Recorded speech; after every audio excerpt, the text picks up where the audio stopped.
दोस्तों कहते हैं कि वासना की प्यास तो प्यास होती है, ना उम्र देखते हैं और ना रिश्ते देखते हैं। दोस्तों एक ऐसी घटना जिसे आज आप लोगों को बताने जा रहा हूं, जहां पर एक समधिन अपनी बेटी की शादी करती है और कुछ दिन बाद अपनी बेटी के ससुर के साथ नैन मटक्का करने लगती है, क्योंकि उसका पति परदेश चला जाता है तो उसके साथ हम बिस्तर होने लगती है। नमस्कार दोस्तों, स्वागत है आप सभी का हमारे एएसएन क्राइम अफेयर चैनल में। दोस्तों एएसएन क्राइम अफेयर चैनल को आप सभी लोग सब्सक्राइब कीजिए, वीडियो को लाइक कीजिए और वीडियो को ढेर सारा शेयर भी कीजिए। दोस्तों एक समधिन जब अपनी बेटी की शादी कर देती है और वो बेटी अपने ससुराल में रहने लगती है, तो उसकी बेटी का जो ससुर होता है धीरे धीरे उसके अपने समधिन के यहाँ आना जाना शुरू हो जाता है। दोस्तों जो समधिन होती है, राधिका नाम होता है उसका पति पैसे कमाने के लिए परदेश चला जाता है और जब समधी उसके घर आने जाने लगता है तो उसकी जवानी उफान मारने लगती है और उसे भी एक मर्द की जरूरत होती है। काफी दिनों तक उसका पति बाहर रहता है तो वो भी अपने समधी के साथ रातें रंगीन करने के बारे में सोचने लगती है। दोस्तों उधर समधी की पत्नी भी इस दुनिया को छोड़कर जा चुकी होती है, तो समधी भी किसी स्त्री के साथ रातें बिताना चाहता है और वो स्त्री उसकी समधिन बन गई। दोस्तों धीरे धीरे समधिन और समधी के बीच नजदीकियां बढ़ने लगी। समधी अपने समधिन की कुछ ज्यादा ही ख्याल रखने लगा, तो समधिन भी समझ गई कि समधी उसके साथ क्या करना चाहता है। एक दिन की बात है दोस्तों, समधी अपने समधिन के घर गया हुआ था, लेकिन जब समधी अपने समधिन के घर पहुंचा तो वहाँ पर कोई नहीं था और वहाँ पर जाकर वो सोफे पे बैठ गया। उसके कुछ देर बाद समधिन नहाकर बाथरूम से बाहर आई तो उसके भीगे और गठीले बदन को देखकर समधी की नीयत बिगड़ गई और उसके अंदर हवस का भूत फड़फड़ाने लगा।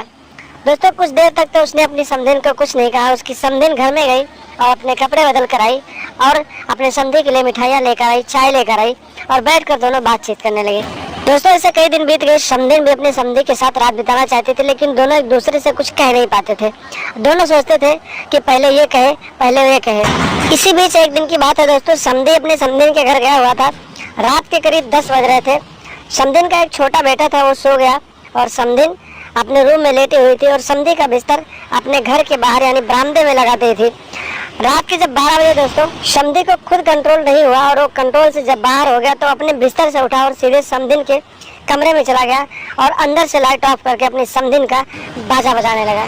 दोस्तों जब समधी अपने समधिन को घोड़ी के स्टाइल में बजाने लगा और समधिन ने इसका कोई विरोध नहीं किया, तो समधी समझ गया कि समधिन का भी एक्सर बासठ करवाने का मन कर रहा था।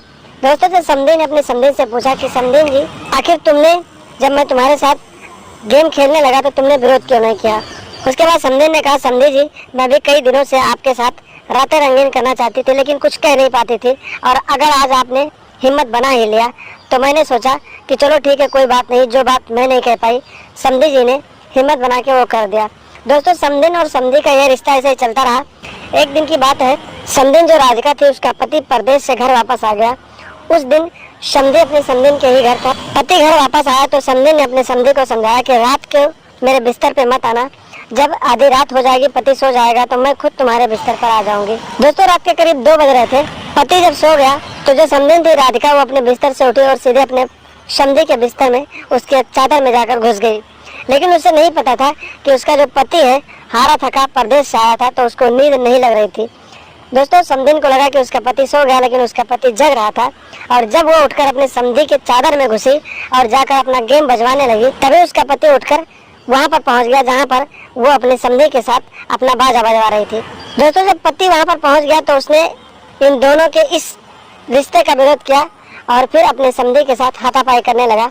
दोस्तों जब कुछ देर तक दोनों का झगड़ा हुआ तो समधिन ने अपने पति का पीछे से हाथ पकड़ लिया, जिसके बाद समधी ने मौका पाकर अपने समधी का गला दबा दिया, जिससे उसकी मौके पर ही मौत हो गई और रात को ही समधी और समधिन दोनों घर से फरार हो गए। दोस्तों सुबह हुई, पुलिस को इस बारे में सूचना दी गई।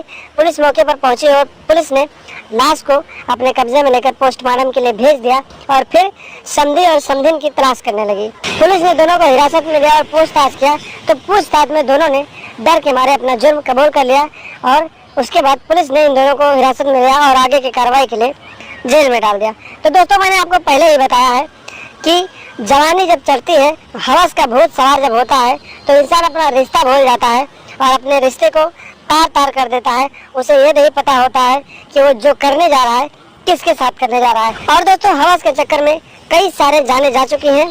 तो दोस्तों इस वीडियो को बनाने का सिर्फ एक ही मतलब है कि आप लोग ऐसे लोगों की पहचान करें जो लोग हर एक रिश्ते को तार तार करते जा रहे हैं। तो दोस्तों सतर्क रहें, सावधान रहें, ऐसी मानसिकता रखने वाले लोगों की पहचान करें, अपने यार दोस्तों को सावधान सतर्क रखें और लगातार हमारे साथ बने रहें। हमारे चैनल को सब्सक्राइब कर लें और हमेशा देखते रहें ASN क्राइम अफेयर।